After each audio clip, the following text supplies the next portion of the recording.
sommes arrivés au 178e jour de l'année. Il nous reste pratiquement 188 jours pour finir l'année. Donc vraiment le middle, hein, à peu près. Alors aujourd'hui, c'est la journée mondiale de la scoliose. Et c'est une maladie.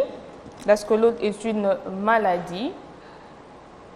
La régie nous a balancé l'image. Elle concerne en moyenne, selon les statistiques, à 0,5 à 2% de 8 à 15 ans, beaucoup plus de filles que les garçons. Et les causes sont beaucoup plus génétiques ou à cause des os. Et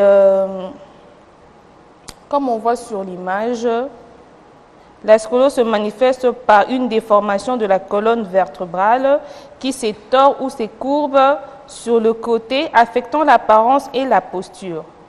Elle est connue depuis fort longtemps et on retrouve même des traces dans l'Antiquité grecque qui évoqueraient déjà la maladie en 400 ans avant Jésus-Christ. Voilà un peu, comme on voit sur l'image, la scoliose, comme on a dit, ça atteint beaucoup plus les filles que des garçons, 8 fois plus les filles, selon les statistiques, que les garçons. Et pendant l'adolescence, et aussi même quand on est vieux, on peut attraper la scoliose. C'est une déformation des os, en fait. Des os, oui, la colonne vertébrale. Ok. Vous en avez déjà entendu parler? Oui, mais bon, sans trop de détails, j'apprends. Hein. Et on a même Usain Bolt qui a révélé qu'il en souffrait. Avant qu'il fasse la course ou après? Pendant. Où? Et ça peut se soigner si les causes après diagnostic ne sont pas très graves, avec une ceinture orthopédique. Okay.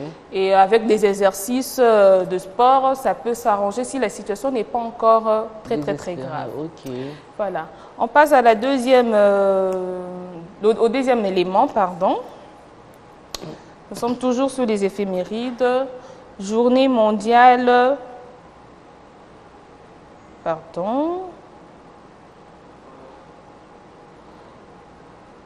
Journée mondiale contre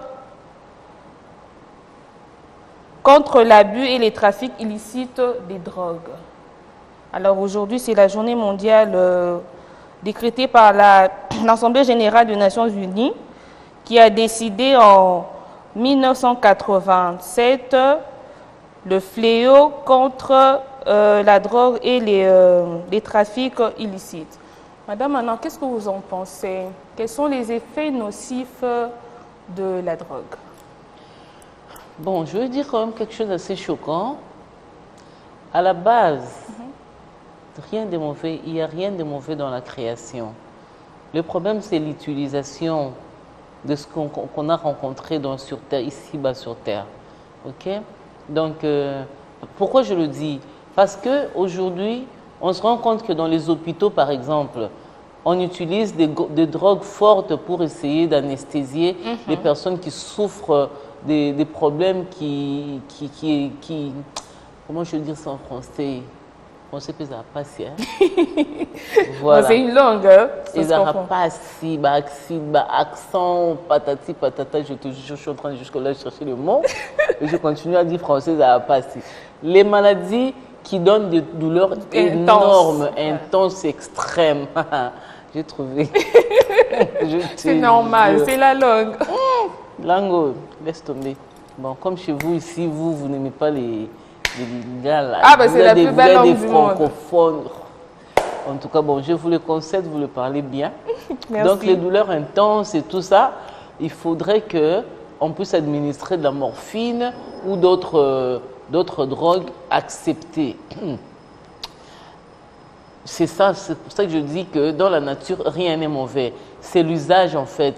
Parce que ça donne des effets hallucinants, ça donne des effets où la personne peut penser qu'elle est extrêmement riche, elle vit une vie extraordinaire, mais dans ses pensées, dans ses rêves, où elle est en train de s'imaginer je ne sais quoi.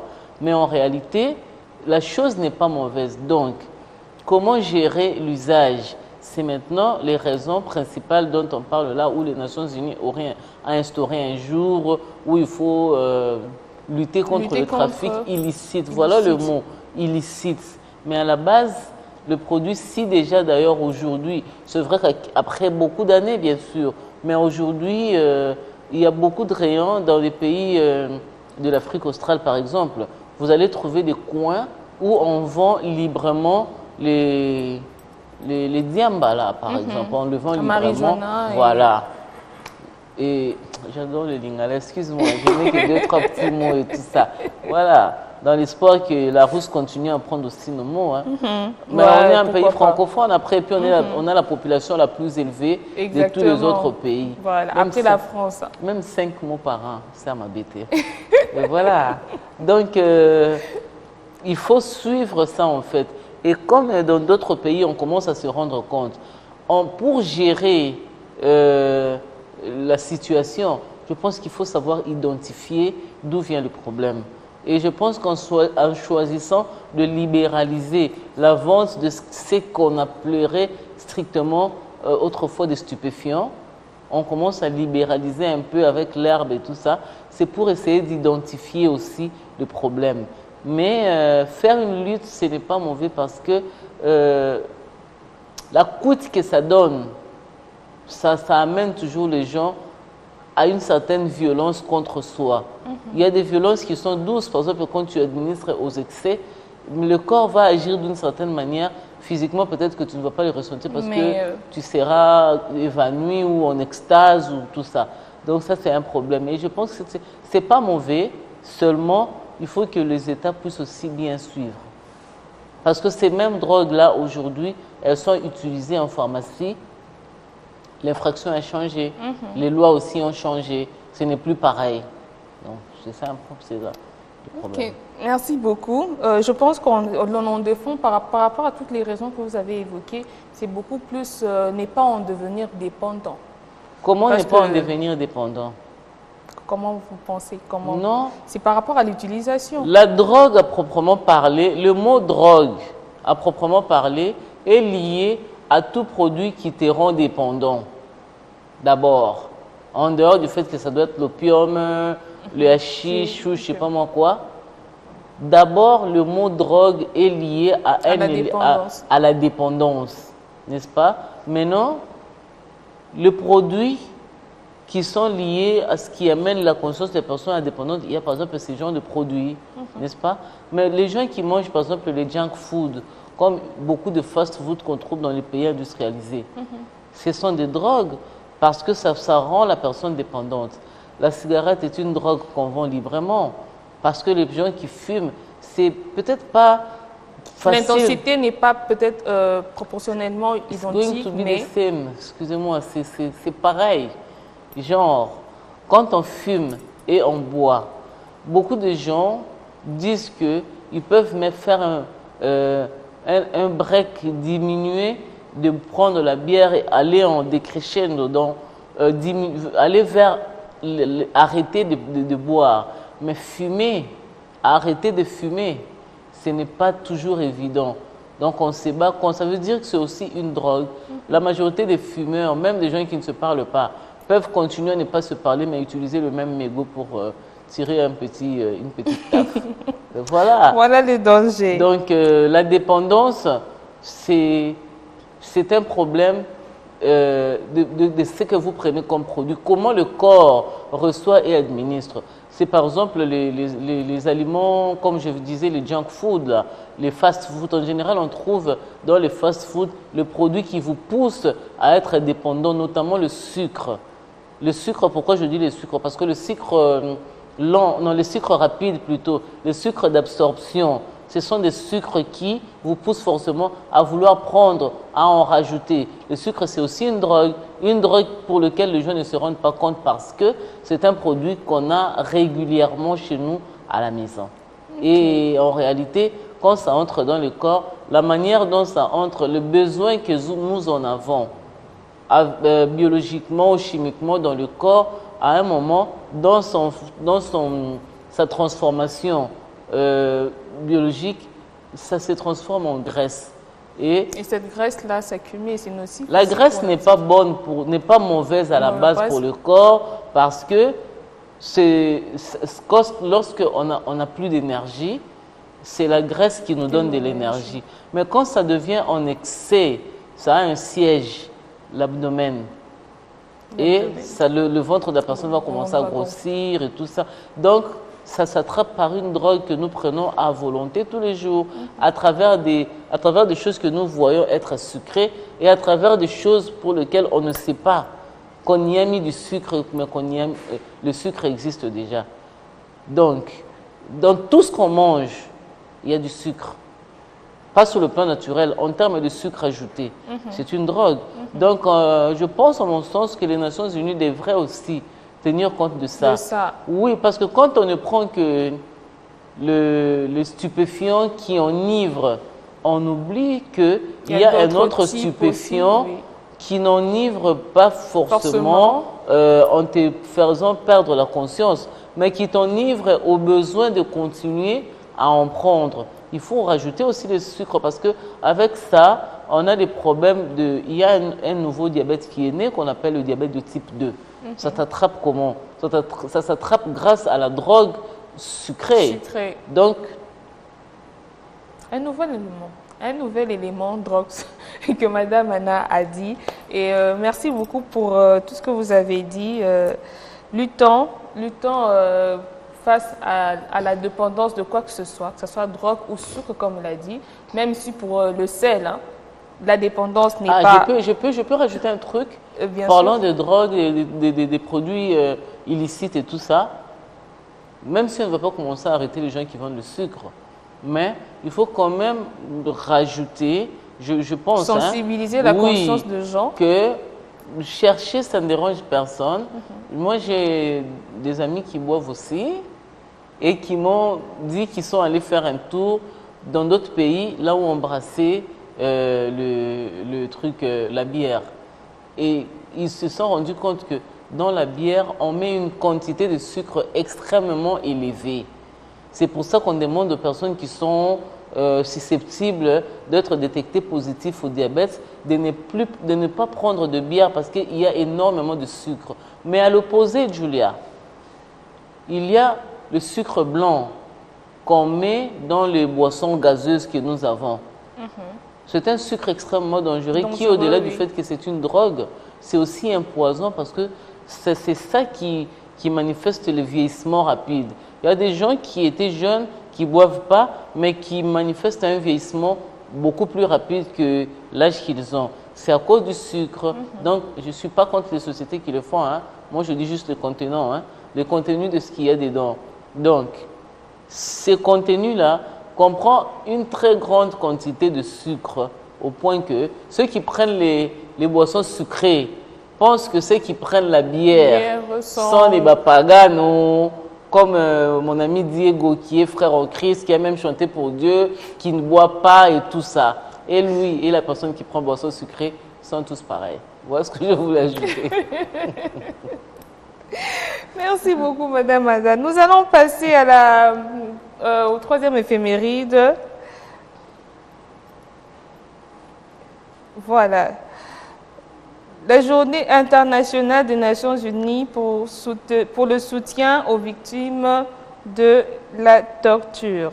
Afin d'éliminer totalement la torture et d'assurer l'application de la Convention du 12 décembre 1984, l'Assemblée générale des Nations Unies a proclamé le 26 juin comme Journée mondiale au soutien de la victime de torture.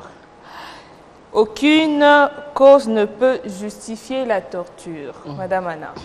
Oui, effectivement. Bon, c'est ce qu'on dit. C'est normal aussi que dans la société, qu'il y ait des choses qui soient établies pour qu'on mette de garde-fous dans le fonctionnement de la société.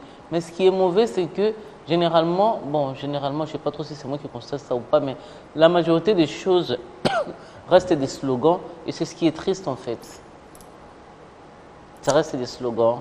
On se rend compte que les tortures, il y en a partout. Il y en a partout. Il y en a partout. Les tortures dont on parle, c'est quel genre de torture? Organisées par l'État ou organisées par les enlèvements et patati patata.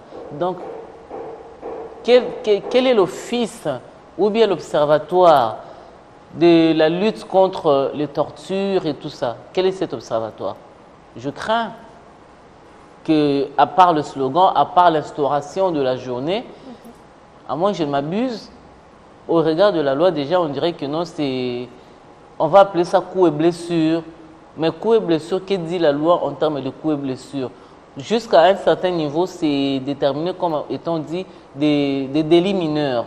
Mais après les délits mineurs, on va dire que les coups et blessures vont rester comme ça si c'est une torture qui amène à la mort. Donc, moi, je pense, en mon sens, que c'est très bon de commencer quelque part, mais dans nos pays ici, à un moment donné, il y avait beaucoup d'enlèvements. Ces gens-là étaient torturés. Torturés, oui. Qu'est-ce qu'on en a fait par rapport à ça, par exemple? Par rapport à cette journée, où on dit journée mondiale, il y a eu, quel est le côté de la loi qui donne, quelle est la peine par rapport à des personnes qui ont été torturées par une situation publique ou par une situation privée? Allant dans votre sens, récemment, on a vu le ministre d'État de la Justice, Constant, qui va rendre visite à l'improviste, c'était vraiment une surprise pour les gens, visiter les cachots. L'idée de cachot. Prison ou cachot? Cachot, je parle de cachot, pas prison, cachot. Dans les Souciades. Dans les Souciades. Bon, je pense que M. Moutamba a ses... Ce qui est vrai, c'est factuel. Nos policiers, quand ils arrêtent quelqu'un, ce n'est pas toujours dans le calme. Hein. Il faut toujours qu'il y ait un peu de violence physique, voire verbale aussi, et maltraiter jusqu'à ramener la personne devant la justice. Ce n'est pas toujours évident que la personne arrive devant un officier de la justice, de la police, sans avoir été au préalable, sans avoir été embêté ou menacé. Ça n'a jamais, je pense, en tout cas c'est très rare. C'est très rare, surtout ici à Kinshasa. Bon, ça t'est déjà arrivé de suivre quelqu'un au niveau des Souciades? Oui.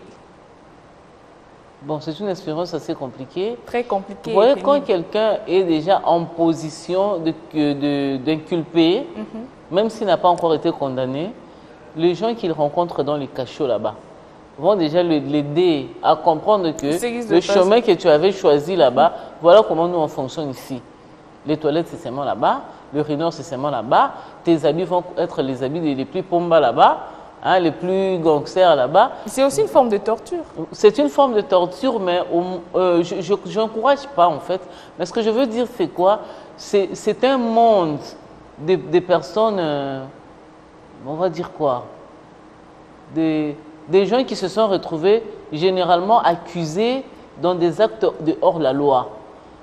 Maintenant, on se retrouve dans un pays où, bon, dans le monde entier déjà, hein, ça existe. Tous les policiers ont toujours un comportement assez X, quoi. Ils sont toujours un peu virulents, toujours un peu menaçants. Aussi, c'est quand même assez important. Mais comme il y a les ligues de droits de l'homme et tout ça, les suivis, c'est bon, ça permet qu'eux aussi respectent la loi. Mais ils doivent être aussi...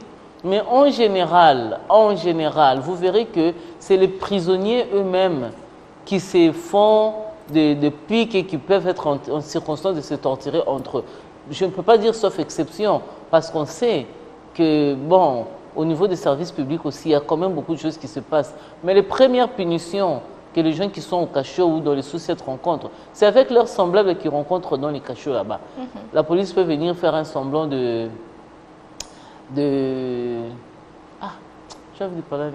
mots que tu as kimia.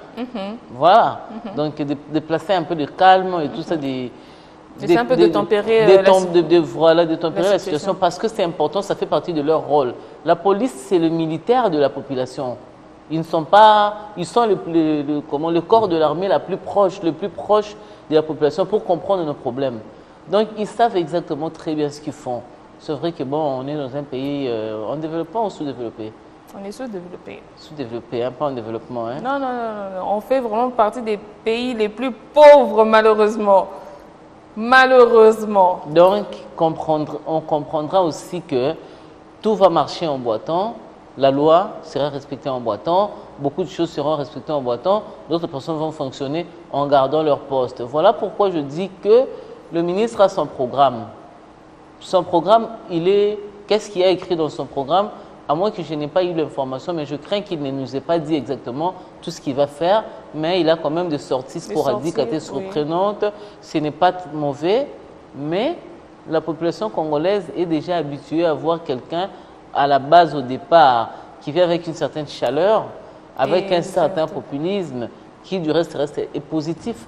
Mais dans une année ou dans ces 100 jours, ça va s'arrêter, ça s'estomper en chemin. Quand on a une responsabilité publique, une responsabilité de l'État, le regard de la société, c'est un thermomètre. Oui.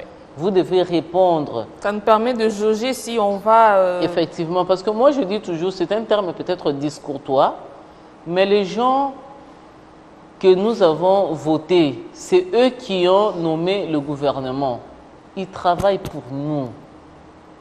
Ils travaillent pour nous. Mais ce n'est pas patron. Mais voilà, le comble, c'est que l'aisance dans laquelle on les met nous font croire que c'est eux, on les appelle aussi autorités. Il y a une certaine, en mon sens, hein, il y a beaucoup d'imbroglio dans les appellations qui créent des prototypes de gens qui pensent qu'ils peuvent se déifier et penser qu'ils sont des petits dieux. On doit se goumba la bango et tout ça, c'est compliqué.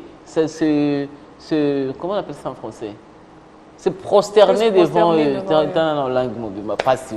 Ah non.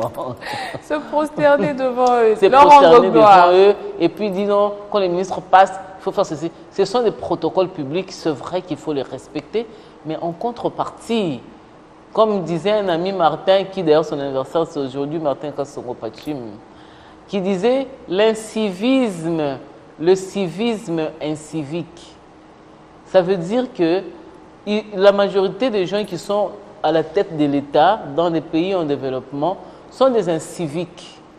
Mais comme ils sont à la tête de l'État, ils pensent qu'ils peuvent se faire pardonner et à force de protocole, c'est la population qui subit. Donc, pour revenir à aller visiter les cachots et tout, c'est une bonne chose. Mais c'est quoi le message? Le leitmotiv, c'est lequel?